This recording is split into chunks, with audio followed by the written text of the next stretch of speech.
School സമയമാറ്റത്തിൽ വിദ്യാഭ്യാസ മന്ത്രിയുമായുള്ള ചർച്ച പരാജയപ്പെട്ടാൽ കടുത്ത സമരത്തിലേക്ക് കടക്കാൻ ഒരുങ്ങുകയാണ് സമസ്ത. സമയമാറ്റത്തിൽ ഉറച്ചു നിൽക്കാനാണ് വിദ്യാഭ്യാസ മന്ത്രിയുടെ നീക്കം എന്നാണ് സൂചന. അതേസമയം സമസ്ത അടക്കമുള്ള മുസ്ലിം സംഘടനകളെ അനുനയിപ്പിക്കാനുള്ള നീക്കവും സർക്കാരിൻ്റെ ഭാഗത്തു നിന്നും നടക്കുന്നുണ്ട്. ശിവദാസ് കന്മനം ചേരുന്നു വിവരങ്ങളുമായി. ശിവദാസ്, സമസ്ത മുട്ടുമടക്കുന്നില്ല, അതേസമയം കീഴടങ്ങാൻ സർക്കാരും തയ്യാറല്ല. പക്ഷേ ഇലയ്ക്കും മുള്ളിനും കേടില്ലാതെ പ്രശ്നം പരിഹരിക്കുകയും വേണം. എന്താണ് പോംവഴി? വിശദാംശങ്ങൾ.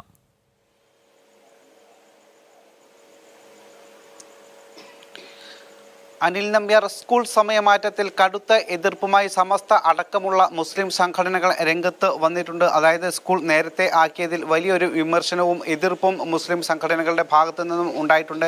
പ്രത്യേകിച്ച് സമസ്തയാണ് ഈ തരത്തിലുള്ള ഒരു നിലപാടുകൾ ഏറ്റവും കൂടുതലായി സ്വീകരിച്ചിട്ടുള്ളത്. കാരണം ഏറ്റവും കൂടുതൽ മദ്രസകൾ ഉള്ളത് സമസ്തയ്ക്കാണ്. അതുകൊണ്ട് തന്നെ മദ്രസകളുടെ പഠനത്തെ ഇത് കാര്യമായി ബാധിക്കും എന്ന് പറഞ്ഞാണ് സമസ്ത ഈ വിഷയത്തിൽ കടുത്ത നിലപാടുമായി രംഗത്ത് വന്നിരിക്കുന്നത്. പ്രത്യേകിച്ച് ജിഫ്രി മുത്തുക്കോയ തങ്ങൾ സമസ്തയുടെ അധ്യക്ഷനാണ്. അദ്ദേഹമാണ് ഇതുമായി ബന്ധപ്പെട്ടുള്ള കർശനമായ നിലപാടുമായി രംഗത്ത് വന്നിരിക്കുന്നത്.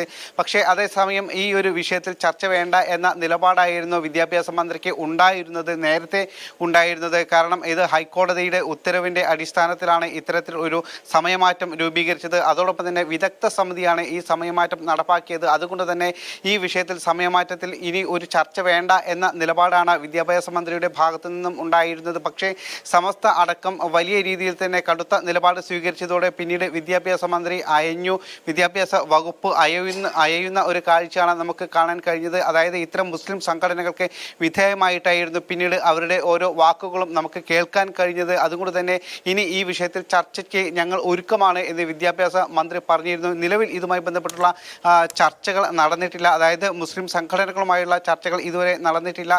സ്വാഭാവികമായും വിദ്യാഭ്യാസ മന്ത്രി ഈ ഒരു വിഷയത്തിൽ, അതായത് സമയമാറ്റത്തിൽ ഉറച്ചു നിൽക്കാനുള്ള ഒരു നീക്കം തന്നെയാണ് അദ്ദേഹത്തിൻ്റെ ഭാഗത്തു നിന്നും ഉണ്ടാവുക. പക്ഷേ ഇത്തരത്തിൽ ഈ ഒരു ചർച്ച പരാജയപ്പെടുകയാണെങ്കിൽ കടുത്ത ഒരു സമരത്തിലേക്ക് കടക്കാനുള്ള നീക്കമാണ് സമസ്തയുടെയും ഭാഗത്തു നിന്നും ഉള്ളത്. കാരണം അദ്ദേഹം അതുമായി ബന്ധപ്പെട്ടുള്ള ചില കാര്യങ്ങളെല്ലാം തന്നെ സൂചിപ്പിച്ചിരുന്നു. നിലവിൽ ചർച്ചയ്ക്ക് പോകാൻ തയ്യാറാണ്. പക്ഷേ അത് അനുകൂലമല്ല എങ്കിൽ കൃത്യമായി തന്നെ സമരവുമായി മുന്നോട്ട് പോകും എന്ന നിലപാടാണ് സമസ്തയുടെ ഭാഗത്തു നിന്നും ഉണ്ടായത്. പക്ഷേ ഇനി സർക്കാരിൻ്റെ ഒരു നിലപാടാണ് ഇതിൽ ഏറ്റവും പ്രധാനപ്പെട്ട ഒരു കാര്യം. സ്കൂൾ സമയമാറ്റത്തിൽ വിദ്യാഭ്യാസ മന്ത്രിയുമായുള്ള ചർച്ച പരാജയപ്പെട്ടാൽ കടുത്ത സമരത്തിലേക്ക് കടക്കാൻ ഒരുങ്ങുന്നു സമസ്ത. സമയമാറ്റത്തിൽ ഉറച്ചു നിൽക്കാനാണ് വിദ്യാഭ്യാസ മന്ത്രിയുടെ നീക്കം. അതേസമയം സമസ്തയടക്കമുള്ള മുസ്ലിം സംഘടനകളെ അനുനയിപ്പിക്കാനുള്ള ശ്രമവും സർക്കാരിൻ്റെ ഭാഗത്തു നിന്ന് നടക്കുന്നുണ്ട്. ശിവദാസ് കന്മനമാണ് വിവരങ്ങൾ നൽകിയത്.